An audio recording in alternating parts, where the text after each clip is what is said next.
myself is Divya Behal, Assistant Professor in Chemical Engineering Department at LJ Institute of Engineering and Technology.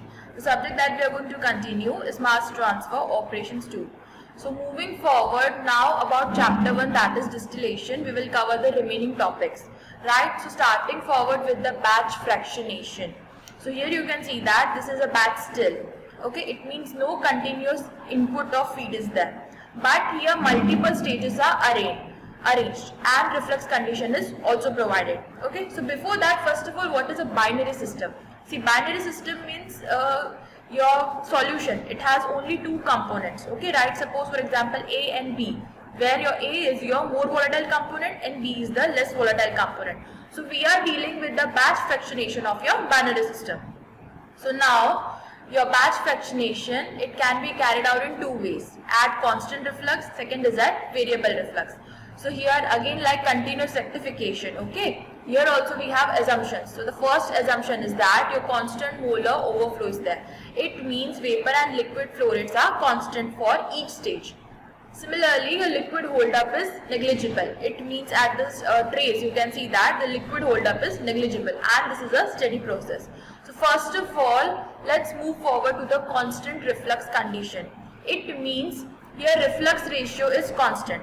As reflux ratio is constant, it means with time, as your distillation proceeds, your distillate concentration will decrease. So first of all, let's see, if you are taking any liquid quantity W at the initial stage, okay, at time t equal to 0 when you are starting your process, you have liquid amount as W. As your process further proceeds, okay, so amount of liquid is vaporized and that vaporized liquid on condensation, that will give you distillate. So here you can see that W is what amount of liquid in batch still.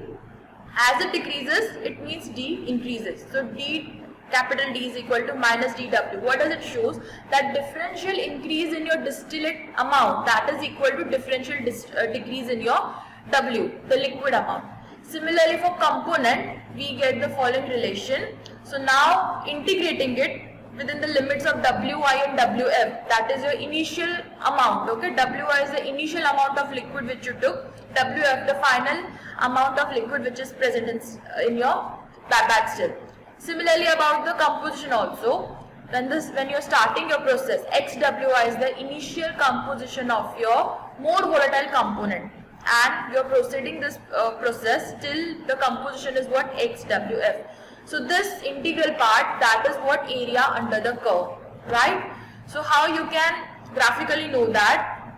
So when you are plotting your graph for 1 upon xt minus xw versus xw, okay, so the area that gives you the integral value, okay, that is equal to the LHS part of your equation, that is ln of Wi upon Wf, right? Now see, overall balance is what here, Wi minus Wf is equal to D. Of course, the amount of liquid which is vaporized, that is equal to the distillate you got. Similarly, the component balance gives you the following equation.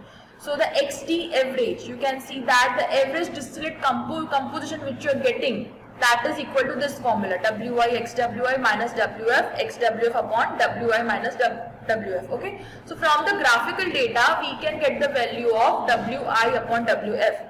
So when you are substituting that value, you get the value of your XT average. So this way, your batch fractionation is proceeded at constant reflux condition. Next is variable reflux operation. So here you can see that what we are doing, you are keeping the product composition constant. So to keep the product composition constant, you are varying your reflux. So graphically how you can find that? First of all, see, we know that your XT value is constant. So what you are doing, from XT value, you are plotting as many as operating line. So the operating line of enriching section, what it will give you? It will give you the slope and XW value. Okay, for each operating line, the last stage, it gives you the value of XW. So the known quantity, suppose we are given that you have 7 stages. Okay, for example, here you can see that here number of stages are given as 7. So what you are doing, from XT, you are plotting as many as operating line and you are trying to fit that 7 stages. Okay, the last stage value you will get your XW value. Okay, so this is a trial and error method to determine R using known values of stages. So what you are doing, for random operating lines, number of stages are plotted, the last stage value gives you XW. Hence, for first operating line you have R1 and it gives you XW1. Similarly, for last operating line, it is the final value of RF, correspondingly XWF. Now again, differential increase in distillate is what? Differential decrease in W value. So this way you are getting your final form as W is equal to Wi into XWI minus XT upon XW minus XT. So this is nothing, you are substituting your values here. So now this way you get your dV value on further rearrangement this. So on integral, this is the formula that V is equal to Wi into xt minus xwi into the integral part. Now see the integral part, it gives you what? Area under the curve. So now let's take an example. Suppose you have collected this data, right? See, for all operating lines, the slope is what? R upon R plus 1. So you have collected data of slope. Correspondingly, for each slope, for each operating line, you get the value of xw from the last stage. See, note down the last stage value gives you xw value, right? So again, you are plotting another data of 1 upon xt minus xw square into 1 minus L by V. Okay, so this way on the graph you get your area under the curve. So hence the total vapor flow rate would be what? Now substituting the value in this equation, right? So we have this value Wi into xt minus xwi into area. So this way you get your total vapor flow rate. So now if you know the vapor flow rate, you can find your distillate flow rate also, and from that you can find again your xt value, right? The next topic is the partial condenser. So we studied when we were doing McCabe-Thiele method, okay, about enriching and stripping section. The use was what? About total condenser. Now we will be talking about partial condenser. So first of all, when your overhead product, it is desired in form of vapor, then you use your partial condenser. Now see here, part of overhead product is condensed and is sent back as the reflux. If that condensed liquid and rest vapors are allowed to be kept in for some time, then these two streams which are leaving the condenser, they would be in equilibrium. So here you can see the difference between total condenser and partial condenser. So for partial condenser, you can see that Y0 is what? Vapor which is coming from the top tray to the condenser. Now it is partially condensed. Okay, so the condensed liquid, it will be having a composition as Xt which is sent back, and a amount of vapor form is taken out as the product. But here it will have the composition Yd. See here, as it is partially condensed, okay, it means now here further separation has been occurring here, okay. So here you can see that your Y0 is not equal to Xt, is not equal to Yd. Because here it is partially condensed, so the composition of your more volatile component in vapor and liquid would be different. Whereas in total condenser, you can see that Y0 is what? The vapors from the top tray which are going to the condenser. All the vapor are converted into liquid, hence the composition in vapor and liquid would be same. Thus you are getting what? Y0 is equal to Xt. But same is not the case in partial condenser. Hence I can say that my partial condenser here act as a stage. So you can see the difference in the plotting, that in total condenser only one stage is there, but in partial condenser you can see that your partial condenser act as a stage. Okay, so from Yd and Xt, these both are in the equilibrium. Okay, so you can see that your Yd and Xt, these both are the leaving streams. Your leaving streams from the partial condenser, and they are in equilibrium. So it again acts as a stage. So simply what you are going to do, now the operating line, in the operating line of enriching section only we are getting a difference. So instead of Xd when we were using in total condenser, now instead of Xd you will be substituting Yd, right? Now the next topic is the use of open steam. So again here you can see that reboiler is not there. So instead of reboiler, what you are using? You are using an open steam to reboil the liquid. So first of all, let's take an account into the assumption. So what is the assumption? That your equimolar vaporization is there. It means flow rate of liquid and vapor is constant for each stage. So the overall balance here you can see that inlet is what? F, that is feed, and from the bottom you are inputting what? Steam, and outlet are what? D and W. Okay, so this is your inlet. Now about the component balance. So you can see that F into XF plus S into Ys is equal to dXT plus WXW. This is for what? More volatile component. But you are using what in your steam? It is only water. Okay, so Ys is what? 0. So this is your component balance. So here note down enriching section is not getting affected because steam is inputted into the bottom of your column. So your stripping section, the operating line of stripping section will change here, right? So the material balance of component A below plate M in stripping section. Okay, again when we were deriving about enriching and stripping section, same we have to do for plate M. So you can see that L dash xm plus s ys is equal to v dash ym plus 1 plus w x w. Okay, related with the derivation for stripping section. Okay, so here we know that from figure you can see that L dash is equal to w.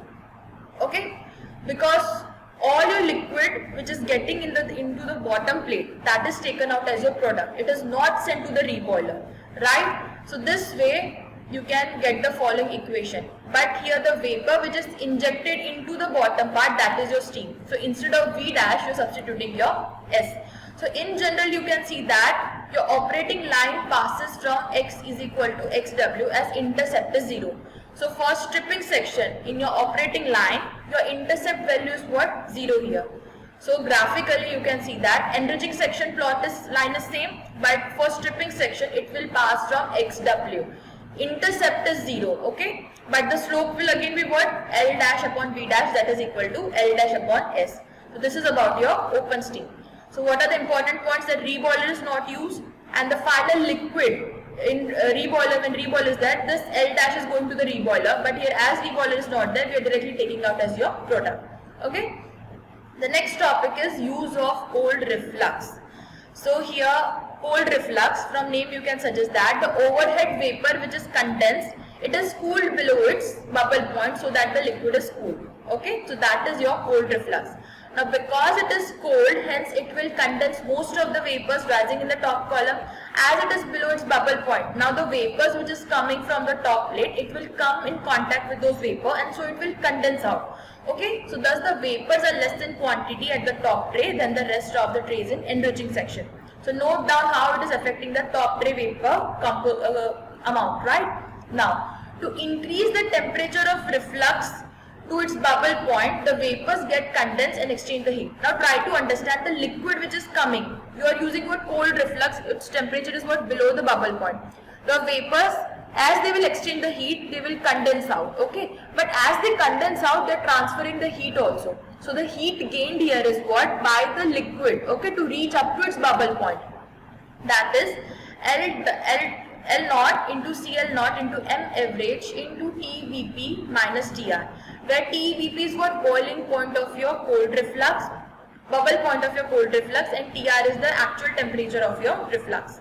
Okay, and L naught is the amount of liquid which is sent back as reflux. So this is the amount of heat required to increase the temperature of your cold reflux up to its bubble point, and this next equation, that is L naught CL naught M average into TBP R minus TR upon lambda M average. That is the amount of vapors which get condensed when they lose their heat energy and which is utilized by liquid. So here you can see that. So let's have a look here. So from the top plate you can see that all the vapors are going to the condenser. It is condensed back. It is condensed, and a part of liquid, what is L naught? L naught is the liquid which is sent back to the column. Now see, L naught, it contacts with the vapors which are rising. Okay. Now as it is as energy is transferred from that vapors, it will condense out. So now the liquid which is transferring to the next stage, it is what? It is L. Now L is what? L naught plus L naught CL naught M average into TBP R minus TR upon lambda M average. So what is this quantity? This is the amount of vapor which is condensed, right? So here you can see that L is more than L naught because vapors are condensed and so the flow rate of liquid has been increased. So now you are rearranging in form of what? R. So here you can see that the new R dash, the new reflux is what? L by D. R dash is what? L by D. See, your initial reflux is what? R is what? L naught by D. But the new reflux, when you're from the top plate, when your vapors get condensed, that is what? R dash is equal to L by D. So now the operating line of cold reflux is what? yn plus 1 is equal to r dash upon r dash plus 1 into xn plus xt upon r dash plus 1. This is what? This is the operating line after stage 1. Okay. So that was for today's lecture. Thank you.